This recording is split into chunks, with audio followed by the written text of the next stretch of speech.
Hello guys, welcome back to my YouTube channel.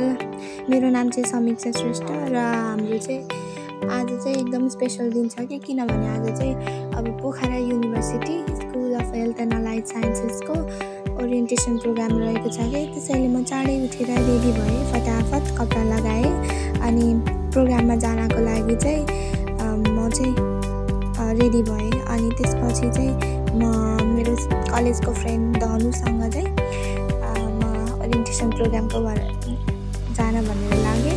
पहिला दमौली पुग्यो अनि त्यसपछि हामी माइक्रो लियौँ अनि अब तिर्यौँ ल। अनि फाइनल्ली हामी चाहिँ अब म्यापमा लोकेसन हेर्दा हेर्दै दुःख कष्ट गर्दा चाहिँ पार्टी प्यालेस आइपुग्यौँ हामी फाइनल्ली।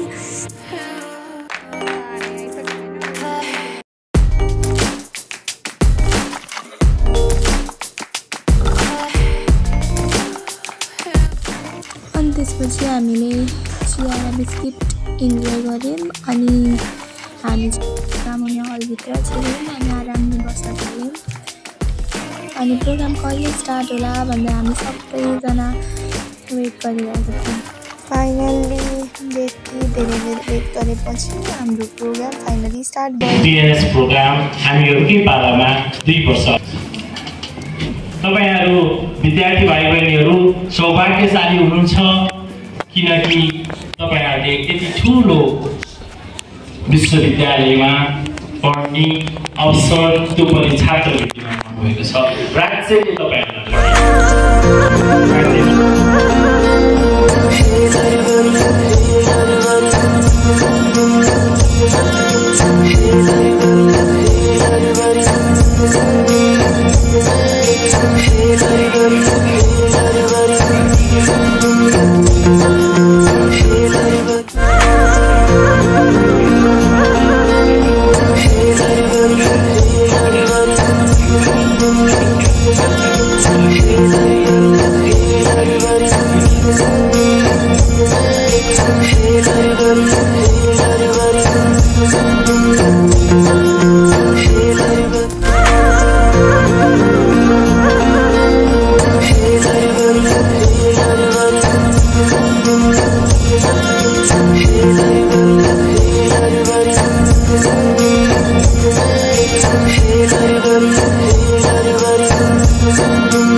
यो सँगसँगै जबका प्याटर्नहरु पनि बदलेला, च्यालेन्जेसहरु छ समग्रमा भन्दै गर्दाखेरि। त्यसैले मेरो पोस्ट त मैले पढे, बाँकी देश विश्व घटनासँग मलाई केही मतलब छैन डिजिटल भन्ने हो के त्यो पनि आजको स्मार्ट स्टुडेन्ट त्यति सम्झो लाग्छ।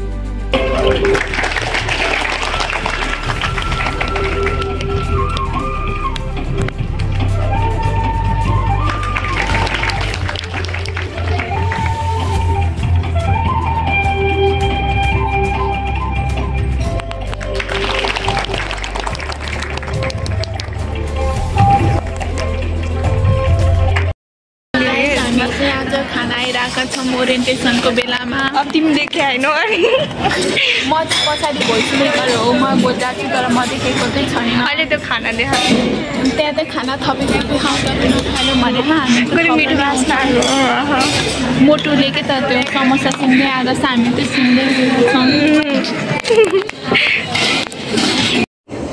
त्यसपछि हामी सबै मिलेर खाना खायौँ।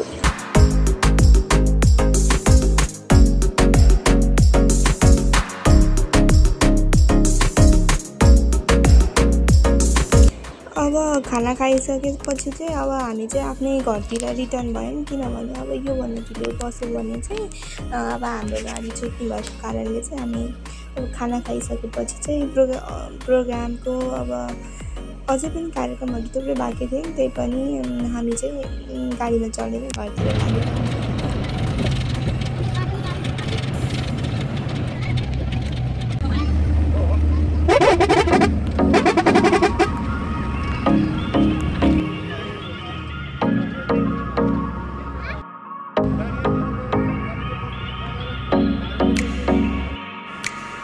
बाटोमा घर फर्किँदै गर्दा चाहिँ यहाँ चाहिँ एकदम राम्रो भ्यू देखेको थियो। यो देउरालीमा एकदम राम्रो सनसेट भ्यू देखेको थियो।